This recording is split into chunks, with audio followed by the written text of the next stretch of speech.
যে ঘরে জন্মেছি তাদেরই সর্বনাশ করেছে, এবার সেটাই করলেন তাসকিন আহমেদ। টি-20 ক্রিকেটে কত বাঘা বাঘা বোলার খেলেছেন, আইপিএলে রেকর্ড দামে বিক্রি হওয়া মিচেল স্টার্ক কিংবা প্যাট কামিন্স, সময়ের সেরা ফাস্ট বোলার জসপ্রীত বুমরা, রশিদ খান, শাহিন শাহ আফ্রিদি, লাসিথ মালিঙ্গা সহ আরও কত বোলার খেলেছেন।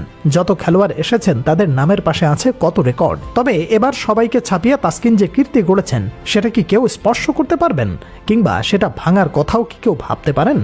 নিজেকে শুধু ইতিহাসের পাতায় নিয়ে যাননি, ছাড়িয়ে গেছেন সবাইকে। স্বীকৃত টি-20 ক্রিকেটে এক ইনিংসে রাজা বনে গেছেন তিনি। তার চেয়ে বেশি উইকেট শিকারের কীর্তি এখন আর কেউ নেই। এবারের বিপিএলে তো সেই কাণ্ড করে দেখালেন তাসকিন আহমেদ। ঢাকা ক্যাপিটালসের বিপক্ষে তুলে নিলেন 7টি উইকেট। ঢাকার ছেলে কিনা এবার নিজের দলকে একা হাতে ধসিয়ে দিলেন। বিপিএলের তৃতীয় দিনে প্রথম ম্যাচে মুখোমুখি হয় ঢাকা ক্যাপিটালস ও দুর্বার রাজশাহী। এদিন 7 উইকেট তুলে নিজেকে নিয়ে যান ইতিহাসের পাতায়। নিজের প্রথম ওভারেই তুলে নেন লিটন দাসের উইকেট। ব্যক্তিগত দ্বিতীয় ওভারে এসে তুলে নেন আরেক ওপেনার তানজিদ হাসান তামিমের উইকেট। রানের খাতা খোলার আগে বিদায় নেন লিটন ও তামিম করেন 9 রান।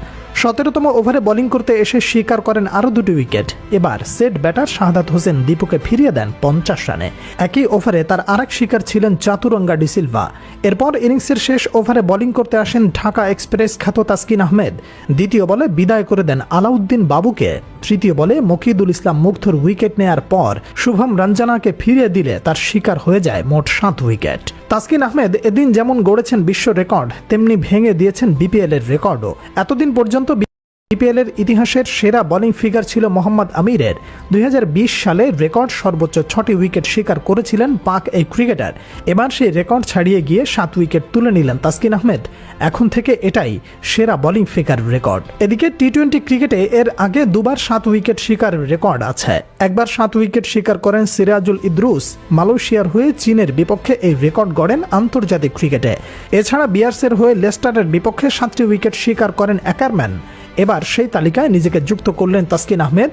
যদিও বাকি দুজনেরটা স্বীকৃত টি-20 ক্রিকেটে, তবে তাসকিন আহমেদ যেমন প্রতিযোগিতামূলক ক্রিকেটে করেছেন সেটা করতে পারেননি কেউ। তাই বলা যেতেই পারে বাকিদের যে তাসকিনের রেকর্ডটা বেশ ভালো। তিনি নিজেকে নিয়ে গেছেন অনন্য এক পাতায়, যা করতে পারেননি বুমরা, মিচেল স্টার্ক, মালিঙ্গারা।